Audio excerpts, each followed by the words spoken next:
హల్లెలూయా. దయచేసి గమనించండి, పక్కన ఉన్న యవనస్తులు కూడా వెనక్కి వెళ్ళండి. అందరూ కూడా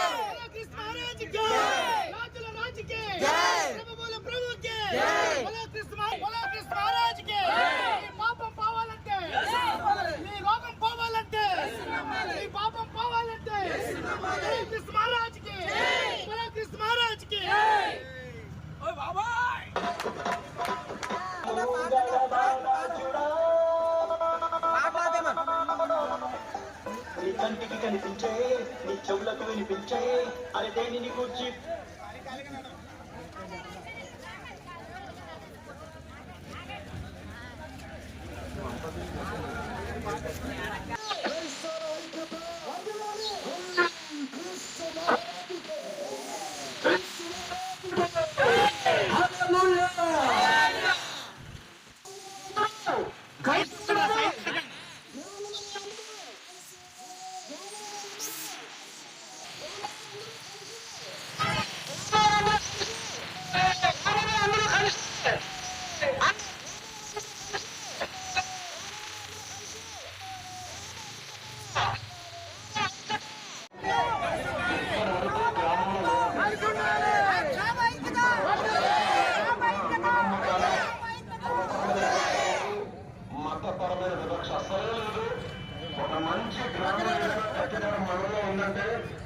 అది మన వంగిని గ్రామమేనండి.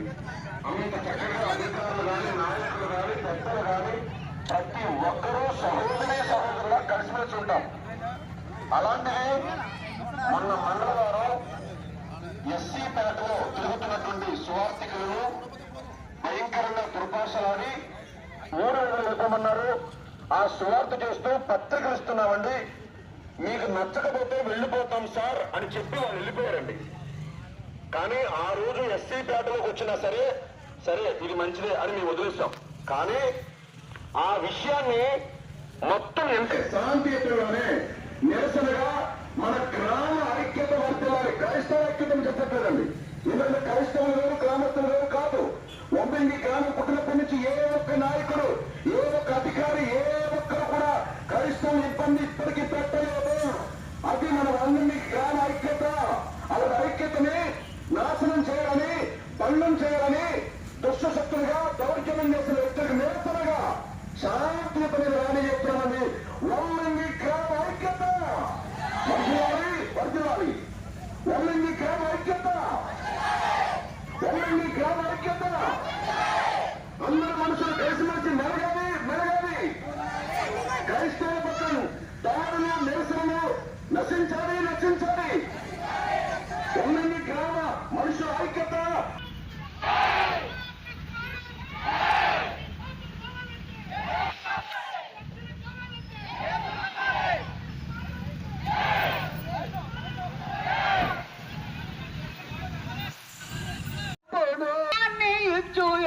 భయము చందకు నీకు హృదయమును చూడేసు, భయము చందకు భక్తుడా ఈ మాయల కషాయాలు చూసినప్పుడు, భయము చందకు భక్తుడా ఈ మాయల కషాయాలు చూసినప్పుడు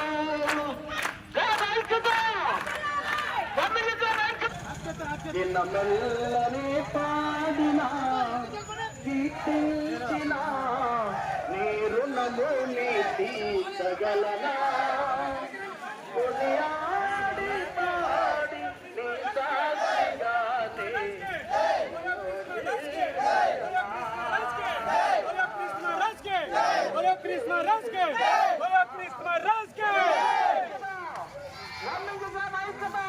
మొన్న అలా చేసిన వ్యక్తులు కూడా ప్రేమిస్తూ, వారిని కూడా ప్రేమిస్తూ మంచిగా ఈ ఒమ్మింగి గ్రామంలో ఈ క్రైస్తవ శాంతి ర్యాలీ మరి ఎందుకు ఏర్పాటు చేసినాము వీళ్ళారా మీ అందరికీ తెలిసిన సంగతి. గత 2 రోజుల క్రితం మరి మీ అందరికీ నమస్కారం. ఈ నెల 25వ తారీఖున జరిగిన ఒక సన్నివేశం కోసం మీ ముందుకు వచ్చాను. ఒమ్మింగి గ్రామంలో ఎస్సీపేటలో కాకినాడ నుంచి దైవజనులు వచ్చి సువార్త ప్రకటించుండగా ఒమ్మింగిలో కొంతమంది మతోన్మాదులు, రచ్చగొట్టే మతోన్మాదులు, RSS బహిరంగ కార్యకర్తలు వచ్చి వారి సువార్త పత్రికలు ఇస్తుండగా పేటలోను ఇక్కడ ఉండడానికి వీల్లేదని నానా దుర్భాషలు ఆడి వారిని కొట్టి బొట్టు పెట్టి ఇక్కడి నుంచి వెళ్ళిపోయారు, తరిమేశారు. ఆ దృశ్యం మేము విన్న తర్వాత, చూసిన తర్వాత చాలా కృంగిపోయాం. వమ్మింగ్ గ్రామంలో అధికారులు, నాయకులు, ప్రజలందరూ ఇంతవరకు ఐక్యతగా కలిసి ఉన్నాం. అన్నదమ్ములుగా, అక్క చెల్లెలుగా కొనసాగుతూ ఉన్నాం. అలాంటి ఐక్యతగా ఉన్న చోట కొంతమంది మతోన్మాదులు చిచ్చుపెట్టి మా క్రైస్తవానికి అవమానం తెచ్చారు.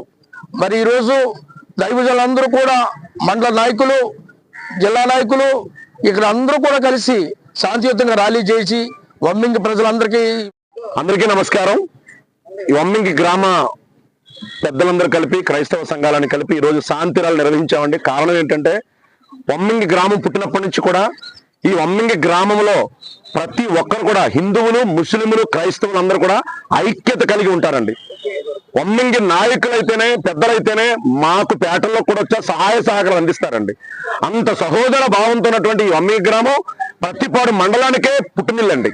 అలాంటిది మొన్న మంగళవారం కొంతమంది సువార్థికులు మా పేటలోకి వచ్చి అయ్యా కొన్ని పత్రికలు పంచుకుంటుంటే వారిని దుర్భాషలాడి క్రైస్తవ మతాన్ని దూషించి ముండబోపుల్లాగా గాజులు బొట్లు తీసేస్తారని అనడమే కాకుండా, వారు వెళ్ళిపోతాం బాబు మీకు ఇష్టం లేకపోతే అని చెప్పినా వారికి బొట్లు పెట్టి ఆ వీడియోని సోషల్ మీడియాని హల్చల్ చేస్తూ వమ్మింగి గ్రామం యొక్క పరువు తీసినట్టు దుశ్శక్తుల్ని మనం నిరసరిస్తూ క్రైస్తవ సంఘాల ఐక్యత వర్ధిల్లాలని, ఇక మీదట క్రీస్తు చెప్పిన మాట ఏంటంటే నిన్ను వలె నీ పొరుగువాన్ని ప్రేమించమన్నారు. కాబట్టి వారిని కూడా మేము ప్రేమిస్తూ ఏ దుశ్చర్యకి పాల్పడకుండా అధికారులకు విన్నవించుకుంటూ పత్రికాముఖంగా అన్ని మతాల వారు కలిసి ఐక్యతగా వమ్మింగ్ గ్రామంలో సంఘస్థురాలండి నేను. కానీ మా క్రైస్తవులు చాలా మంది పాస్టర్లు కూడా చివరి చెప్పినా కొత్తారండి, మేము వెళ్తుంటామండి. కానీ ఇంత అవమానం ఎక్కడా జరగలేదండి మన క్రైస్తవుల మీద. మరి ఇంత బొట్టు పెట్టి మీరు క్రైస్తవులు బయటకు పోండి అని తన్నేసి అంత తెరివేశారండి మా వమ్మింగ్ గ్రామంలోనే. ఎప్పుడు కూడా ఇలాంటిది ఎప్పుడు చూడలేదండి మా వమ్మింగ్ గ్రామంలోనే. మీరు అందరూ కూడా క్రైస్తవులు అందరూ కలకట్టుగా ఉండాలని, క్రైస్తవుల మీద ఇలాంటి దౌర్జన్యం జరగకూడదని మీరు అందరూ ఆలకిస్తారని నిన్న మనం చేసుకుంటున్నాను. క్రైస్తవుల ఐక్యత, క్రైస్తవుల ఐక్యత. వచ్చిన దైవజనులందరికీ హృదయపూర్వక ధన్యవాదాలండి. మాది వమ్మింగ్ గ్రామం అండి. నేను గ్రామంలో ఎక్స్ఎంపీటీసీగా నేను పనిచేశానండి. తర్వాత మా గ్రామంలో నేను చిన్నప్పటి నుంచి కూడా ఎటువంటి ఓసీ వాళ్ళు కానీ, బీసీ వాళ్ళు కానీ, ఎస్సీ వాళ్ళు కానీ, క్రైస్తవులు కానీ, ముస్లింలు కానీ ఎవరికి కూడా ఎటువంటి ఇబ్బంది లేదండి. ఎవరు ఘర్షణ పడలేదండి. ఎప్పుడు కూడా ఇలాంటి సిచ్యువేషన్ మాకు జరగలేదండి. కానీ ఈ సంవత్సరంలో మొన్న ఒక 5-6 రోజుల క్రితం పేటలో కాకినాడ నుంచి సంఘస్థులు వచ్చి వాళ్ళేదో ప్రసారం కోసం వచ్చారండి. వచ్చిన వాళ్ళని వాళ్ళేదో చెప్పుకుంటూ పోతుంటే బలవంతకరంగా ఆ హిందువులు వచ్చి వీళ్ళని మీరు ఇక్కడ ప్రసారం చేయడానికి వీల్లేదు, మీరు ఎందుకు వచ్చారని చెప్పి బలవంతంగా పట్టుకుని బొట్లు పెట్టి బయటికి నెట్టేశారండి. నెట్టేసినా మాకెవరికి తెలిసినా తెలియపోయినా మేము కామ్గా ఉన్నామండి. దీన్ని మాత్రం మాకు ప్రపంచం అంతా తెలిసేలాగా వాళ్ళు మీడియాలో పెట్టేసి మేము పెద్ద మనగాళ్ళం అని చెప్పేసి ఇవాళ ప్రసారం చేశారండి. దానికి మేమంతా నిరసిస్తూ మేము యేసు ప్రభు చెప్పిన విధంగా శాంతియుతంగా మేమంతా ప్రజలకి అందరికీ నిర్ణయించుకోవడం కోసం మేమంతా ఎప్పుడు కూడా అన్నదమ్ములా కలిసి ఉంటామని, ఇక ముందు కూడా ఇలాగ ఎప్పుడు జరగకుండా ఉండాలని మీ గ్రామంలో ఉన్న పెద్దలకి, నాయకులకి, ఇక్కడ ఉన్న మా సమాజంలో ఉన్న ప్రజలందరికీ కూడా మేము విన్నవించుకోవడం కోసం శాంతి ర్యాలీ ఏర్పాటు చేసామండి. దీని నిమిత్తం మా గ్రామంలో ఉన్న నాయకులందరూ ఇటువంటి సిచ్యువేషన్ జరిగిన వాళ్ళని పిలిపించి ఈ అందరి ముందు మాది తప్పైంది, ఇక్కడ మేము ఎప్పుడు కూడా ఇలాంటి చేయము, చేసిన ఏడలో మిమ్మల్ని ఏ విధంగా అయినా మీరు శిక్షిస్తే మేము భరిస్తామని చెప్పేసి ఒక క్లారిటీ మాకు ఇప్పించాలని మా గ్రామంలో ఉన్న నాయకుల్ని, పెద్దల్ని అందరిని మేము కోరుకుంటాం. జై భీమ్, జై భీమ్. అందరికీ కూడా ఈ యొక్క ఉదయకాల సమయం గురించి మనమందరం కూడా ఈ శాంతియుత ర్యాలీలో పాల్గొనడానికి ముఖ్య కారణం ఏంటంటే క్రైస్తవుల మీద అనేక సంవత్సరాలుగా జరుగుతున్న కుట్ర, అది కూడా దళిత క్రైస్తవుల మీద బాగా కుట్ర జరుగుతూ ఉంది. వెనకబడిన తరగతులు ఎవరైతే ఉన్నారో, సేవకులుగా ఎవరైతే పరిచయం చేస్తూ ఉన్నారో వారి మీద బాగా దాడులు చేస్తూ ఉన్నారు. దానికి వ్యతిరేకంగా జ్వాలా గారు, జాతీయ అధ్యక్షులైన జ్వాలా గారు, అలాగే స్టేట్ అధ్యక్షులైనటువంటి విజయ్ కుమార్ గారు, మేడికొండ విజయ్ కుమార్ గారు ఈ పార్టీలో మమ్మల్ని అందరినీ కూడా యాక్టివ్గా కాకినాడ జిల్లాకి అధ్యక్షులుగా నన్ను నిలబెట్టడం జరిగింది. అలాగే జగ్గంపేట ఎమ్మెల్యే అభ్యర్థి గారు కూడా ఉన్నారు, పిఠాపురం ఎమ్మెల్యే అభ్యర్థి కూడా నా పక్కన ఉన్నారు. 7 కాన్ఫరెన్స్ లోను 7 ఎమ్మెల్యే అభ్యర్థులు కూడా మా పార్టీలో చాలా యాక్టివ్ గా పనిచేస్తా ఉన్న సోదరులారా, సేవకులకి జరిగిన అవమానం మా వరకు వచ్చింది. అందుకనే మీకు సపోర్ట్ గా మేము నిలవడానికి వచ్చాం. మీకు ఎటువంటి ఇబ్బందులు పరిస్థితులు వచ్చినా సేవకులకి, సంఘాలకే కానీ, అలాగే సంఘాలతో పాటు దళిత కుటుంబాలకే కానీ ఎస్సీ కమ్యూనిటీలకే కానీ ఎటువంటి సమస్యలు వచ్చినా సరే కాన్స్టెన్సీ కాదు రాష్ట్ర వ్యాప్తంగా జాతి వ్యాప్తంగా ఎటువంటి ప్రాబ్లమ్స్ వచ్చినా సరే మేమందరం కూడా మీకు అందుబాటులో ఉంటాం. అలాగే మేము విజిటింగ్ కార్డులు కూడా ఏర్పాటు చేసాం. ఈ యొక్క ప్రెస్ మీట్ అయిన తర్వాత మా కార్డులు కూడా మీకు ఇవ్వడం జరుగుతుంది. మీకు ఎటువంటి ఇబ్బందులు వచ్చినా సరే మీరు రోడ్డు మీదకి రావనవసరం లేదండి. మేమే ఆ యొక్క పరిష్కారము ఇవ్వడానికి డైరెక్టర్ గా మేము మా టీంతో పాటు అక్కడ యాక్టివ్ గా పనిచేయడానికి మేమైతే సిద్ధంగా ఉన్నాం. మా జ్వాలా గారు మమ్మల్ని రీతిగా సపోర్ట్ చేస్తా ఉన్నారు. జాతీయ వ్యాప్తంగా ఇది ఒక పొలిటికల్ పార్టీ అండి. ఇది రిజిస్ట్రేషన్ కూడా చేసి ఉంది. మీరు ఆన్లైన్ లో కూడా వెబ్సైట్ లో కూడా చూసుకోవచ్చు. మరి పార్టీ యొక్క సారాంశం ఏంటన్నది మీకు వెబ్సైట్ లో మీకు అర్థమవుతుంది.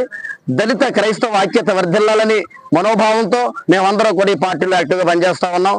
కాబట్టి ఈ ముఖ్యాంశాలు ఎందుకు చెప్తున్నామంటే ఇలాంటి సంగతులు అనేక చోట్ల జరుగుతూ ఉన్నాయి. పాస్టర్ల ఐక్యత లేదు. కాబట్టి ఈ ప్రెస్ మీట్ ద్వారా అనేక మందికి ఈ విషయాన్ని చేకూరుతుంది. కాబట్టి మీరందరూ కూడా ఐక్యతగా ఉండాలి. దళిత పాస్టర్లకి మరి ముఖ్యంగా స్వేచ్ఛ హక్కులు కూడా లేవు. ఎక్కడ సువార్తకి వెళ్ళినా అందరూ కూడా మన మీద వివక్ష చూపిస్తున్నారు. కాబట్టి మీ అందరికీ సపోర్ట్ గా మేము ఉంటాం. కేసులకి భయపడము. ఎందుకంటే రాడికల్ పార్టీ ఆఫ్ ఇండియా అంటే అంబేద్కరిస్టులు, ఒరిజినల్ అంబేద్కరిస్టులు మేమే. చావుకి తెగించి ఏమంటే యుద్ధానికి తెగించి కత్తులైనా కట్టారులైనా ఎవరు ఏ రీతిగా వచ్చినా సరే మేమందరం కూడా చట్టపరంగా వెళ్ళిపోతాం. ముందుగా ఇక్కడికి వచ్చిన అందరికీ పేరు పేరున చిన్న పెద్ద తేడాలకు అందరికి కూడా మీరందరూ ఐక్యంగా ఉండాలని మొట్టమొదటిగా చెప్పే వాడంటే క్రైస్తవులు ఐక్యత వద్దెల్లాలి. క్రైస్తవుల ఐక్యత ఎందుకు వద్దెల్లాలి? మిగతా క్యాస్టులు ఉన్నాయి, మిగతా మతాలు ఉన్నాయి, ఒక్క క్రైస్తవులు ఎందుకు ఐక్యతగా ఉండాలి? క్రైస్తవుల్లో లీడర్స్ ఎక్కువ, ప్రతి ఒక్కరూ లీడర్లే. చైర్ ఉంటే ప్రతి ఒక్కరు చైర్పర్సన్సే. కాబట్టి ఇక్కడ ఎవరిలోనూ ఐక్యత లేదు. ఎందుకు లేదంటే ఈ సంఘం వాళ్ళు ఆ సంఘం రారు, ఆ సంఘం వాళ్ళు ఈ సంఘంకి రారు. కొన్ని మాటలు కొన్ని ఇబ్బందిగా ఉన్నా సరే మీరు తీసుకోవాల్సిన నిజాలు. కాబట్టి ఇటువంటి లూప్ హోల్ కనిపెట్టి అవతల వాళ్ళు క్రైస్తవుల మీద దాడి చేస్తారు. క్రైస్తవుల మీద దాడి ఎందుకు చేస్తున్నారు? క్రైస్తవులు భారతీయులు కాదా? క్రైస్తవులు ఇండియాలో పుట్టలేదా? క్రైస్తవులకి మూలవాసులు కాదా? ఇక్కడ వాళ్ళే ఆది పురుషులు ఎవరంటే దళితులే. ఇండియా ఆరులే మొదటి వాళ్ళు. మన వీక్నెస్ ను కనిపెట్టి వాళ్ళు మనల్ని విభజించి పరిపాలించి మన ఆస్తుల్ని మన ఐక్యతని చెడగొట్టారు. అందులో భాగంగానే ఈ రోజు మన తాత ముత్తాతలు ముట్టికి కట్టుకుని తిప్పారు, కట్టారని, విభజించారని కథలు విన్నాం. రియల్ గా ఇప్పుడు మనం చూస్తున్నాం.